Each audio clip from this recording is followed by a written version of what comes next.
Un cordial saludo, estimados aprendices. Mi nombre es Rubén Darío Cárdenas Espinosa, instructor del SENA Distrito Capital Centro Metalmecánico, y tengo el honor de compartir con ustedes esta segunda conferencia web del curso Introducción a los Sistemas de Automatización.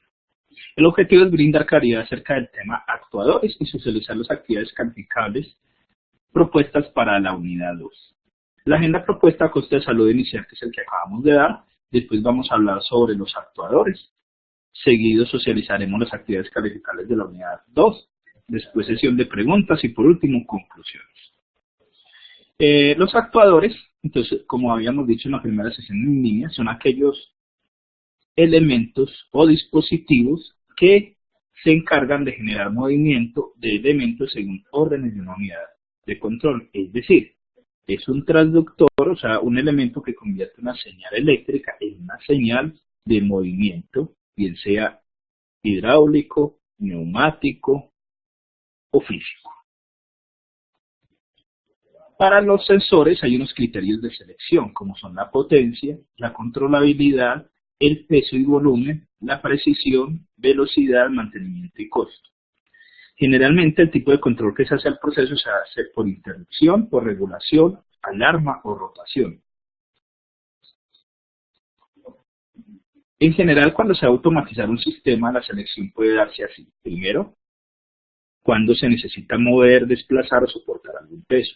Para ello se requieren generalmente actuadores de movimiento como lo son los motores paso a paso, motores de corriente continua y los de corriente alterna. Cuando se trabaja con líquidos se utilizan motobombas y electroválvulas. En los procesos en los cuales es importante utilizar un indicador que informe el estado de cada etapa, para ello se pueden utilizar alarmas e indicadores luminosos. Para el control de temperatura se utilizan resistencias, ventiladores y extractores. Entre los criterios más importantes de selección para un actuador son el tipo de señal, si es de corriente continua o corriente alterna. Hay unos requisitos, es la compatibilidad electromagnética, es decir, debe existir la capacidad de que opere en un ambiente con ruido electromagnético que producen los motores y máquinas de revolución. Para solucionar este problema, generalmente se hace el uso de instalaciones a tierra para cada uno de los instrumentos. El segundo es la expansibilidad y escalabilidad, que es una característica del sistema que permite crecer para atender las ampliaciones futuras de la planta o para atender operaciones no tomadas en cuenta al inicio del proceso de automatización. La manutención se refiere a tener disponible por parte del proveedor o grupo de personal técnico capacitado del país que brinde soporte técnico adecuado que se necesite y de manera rápida y confiable. El sistema abierto quiere decir son aquellos sistemas que deben cumplir estándares y especificaciones internacionales, es decir, garantizar la interconectividad y compatibilidad de los equipos a través de interfaces y protocolos. También se facilita la interoperabilidad de las aplicaciones y el traslado de un lugar a otro. En la clasificación, entonces, tenemos tres tipos de actuadores, que son los hidráulicos, neumáticos y eléctricos. Entonces, hidráulicos porque la fuerza del movimiento se genera gracias a un líquido, neumático gracias a un gas y eléctrico gracias a la electricidad. Entonces, como en el caso de los motores paso a paso, que es una aplicación de movimiento rotacional, la motobomba es un ejemplo de aplicación con fluidos, la resistencia que es aplicaciones térmicas y el zumbador que es aplicaciones con alarmas. Todo eso depende de las condiciones de operación, si es movimiento rotacional, fluidos, alarmas o térmica. Hay unos tipos de actuadores. Entonces, el primer tipo de actuador se llama el motor AC o motor de corriente alterna, que funciona con una velocidad constante, tiene un torque moderado y gira en un solo sentido. Es para aplicaciones donde se requieren movimientos rotacionales que necesiten mucha potencia y transporte de cargas que tengan mucha resistencia mecánica. También se conoce como alternador. De ellos podemos encontrar los síncronos y los asíncronos. Este motor está construido de manera que cuando los devanados del inducido e inductor están unidos en serie, circula una corriente por ellos. Se forman dos flujos magnéticos que al ser alimentados por una tensión alterna, provocan el giro del motor. El motor DC o de corriente directa es aquel que convierte la energía eléctrica en mecánica, principalmente mediante un movimiento rotatorio. Su característica principal es el cambio de sentido de giro, invirtiendo la polaridad en la alimentación. Se utilizan en aplicaciones donde se requieran movimientos rotacionales que no necesiten mucha potencia, juguetes, extractores de calor, equipos electrónicos que ofrezcan resistencia mecánica. Están constituidos por dos devanados internos, el inductor y el inducido, y alimentados por una corriente continua para que pueda dar la conversión de energía eléctrica en mecánica. Y de esta forma continua es necesario que los campos magnéticos del estator y el rotor permanezcan estáticos entre sí. Esta transformación es máxima cuando se encuentra en cuadratura, es decir, podemos encontrar dos tipos, los controlados por inducción y los controlados por excitación. Hay unas aplicaciones de acuerdo al movimiento y procesos en los que se requieren movimientos y desplazamientos, además de soportar un determinado peso. Para eso existen actuadores con características necesarias para cumplir este propósito. Entre ellos encontramos los motores paso a paso, motores de corriente continua, los de corriente alterna, entre otros. La estructura de esos actuadores es simple, ya que solo se requiere energía eléctrica como fuente de poder.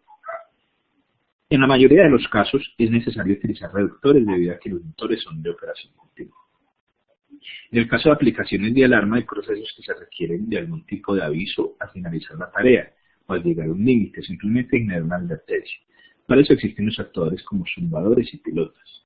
Los actuadores de sonido son los encargados de propagar ondas a través de un medio que puede ser sólido o líquido gaseoso. Las partículas materiales que transmiten ondas oscilan en dirección de la propagación de las mismas.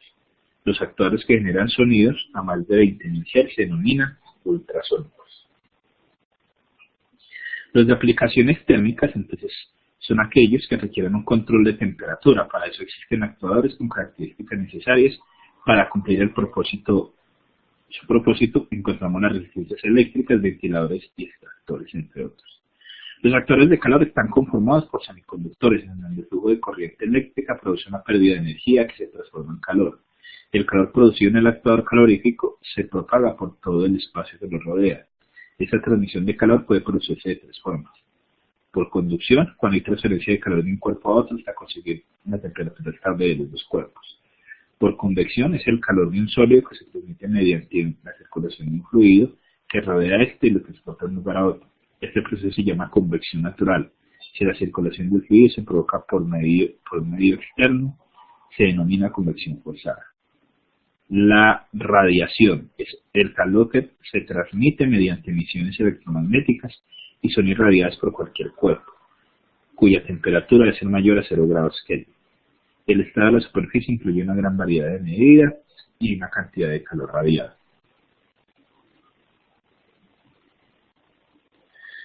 Ahora tenemos en cuenta las definiciones de los sistemas de control. Un sistema de control está definido como un conjunto de componentes que pueden arreglar su propia conducta o la de otro sistema, con el fin de lograr un funcionamiento predeterminado, de modo que reduzcan así las probabilidades de fallos y obtengan resultados buscados. Los sistemas de control constituyen el cerebro de un sistema automatizado. Otorgan el grado de inteligencia necesario para lograr el control sobre una máquina o proceso con una posibilidad nula o casi nula de error, y en un grado de eficiencia mucho más grande que el de un ser humano. Los sistemas de control más importantes en ingeniería automatizan procesos en base a muchos parámetros y se clasifican de acuerdo a su grado de especialización en controladores de proceso on-off o todo o nada, PID, proporcional integral derivativo, PLCs, controladores lógicos programables, y PACs, que son computadores programables automatizados. Las tecnologías cableadas, entonces, es un tipo de tecnología de automatismo que realiza desinterconexiones de diferentes elementos que la conforman. Su funcionamiento se establece generalmente por los elementos que necesitamos para unirlos y darles una conexión de acuerdo a una lógica preestablecida. Esta fue una primera solución que se usa para crear nuevos autómatas programables, presentando inconvenientes como son de espacios muy grandes, lo mismo que el montaje eléctrico y una gran cantidad de componentes y complejidad de conexionar. Los objetivos que se pueden utilizar para realizar actividades cableadas son relés electromagnéticos, temporizadores, interruptores y elementos de protección. En los avances del campo de los microprocesadores, los últimos años han favorecido la generación y generalización de las tecnologías programadas en la realización de automatismos, los realizados por los equipos de los zumbadores y los autómatas programables. En los sistemas de control existen las señales. Recuerden que las señales es todo aquello que podemos percibir por los sentidos, y existen dos tipos. La señal digital, que es una señal codificada en forma de pulsos o palabras digitales en cualquier tipo de sistema BCD o entre otros. La señal analógica es una señal de forma variable de voltaje que constante resistencia eléctrica oscilando dentro de un campo de medida. Se pueden ver tomar un número infinito de valores que son comprendidos en estos dos límites. Hay unas características de los sistemas de entrada de control. Uno, la señal de entrada, que se considera como el estímulo aplicado al sistema desde la fuente de energía externa con el propósito de que el sistema produzca una respuesta específica. La señal de salida es la respuesta obtenida por el sistema, que puede no relacionarse con la respuesta que implicaba la entrada. La variable manipulada es el elemento en el cual se modifica la magnitud para lograr la respuesta deseada, es decir, se manipula la entrada del proceso. La variable controlada es el elemento que desea controlar, se puede decir que es la salida del proceso. Las variaciones externas son los factores que influyen en la acción para introducir un cambio. La retroalimentación es la característica más importante de control de lazo cerrado. Es una relación secuencial de causas y efectos entre las variables de estado. Dependiendo de la acción correctiva que se tome, este se puede apoyar en una decisión. Cuando el sistema se produce en un retorno, se dice que hay una retroalimentación negativa. Si el sistema se apoya en una decisión inicial, hay que decir que es retroalimentación positiva. Y las variables de fase, que son las variables que resultan de la transformación del sistema original en forma controlable. De aquí que se obtiene que también una serie de control de habilidad cuyo rango es o debe incompleto para control del sistema. Hay unas partes de los elementos de control que son los elementos de cálculo y control que gobiernan el proceso y se denomina autómata y conforman la unidad central de procesamiento. El segundo, la interfaz hombre-máquina, que permite la comunicación entre el operario y el sistema SCADA, o los sistemas computacionales, compulsadores, teclados, visualizadores. Entre las actividades calificables, entonces un examen en línea a partir de los conceptos vistos en la unidad 2, y el segundo es participar en el foro temático iniciando el correo comunicativo, es decir, dando evaluación del día. Ahora, entre ideas es dar una respuesta clara a la pregunta orientadora. Generar discusión es formular una pregunta problemática que genere debate. Y a partir de eso, los demás compañeros pueden empezar a hilar sus ideas y dar sus respuestas respectivas. La redacción es la coherencia, cohesión de ortografía legible, el enriquecer la discusión son los nuevos elementos o perspectivas para citar referencias a las fuentes consultadas. Pues recomiendo mirar el anuncio de Norma Zappa. Entonces tenemos dos actividades calificables. Recuerden que con aprobar una de las dos aplica exoneración de calificación a la faltante UND, así como se les envía por su correo electrónico. La primera es el foro temático, donde se pregunta la analogía de los sistemas humanos, sentidos humanos, con los sensores y actuadores con rúbrica tigre.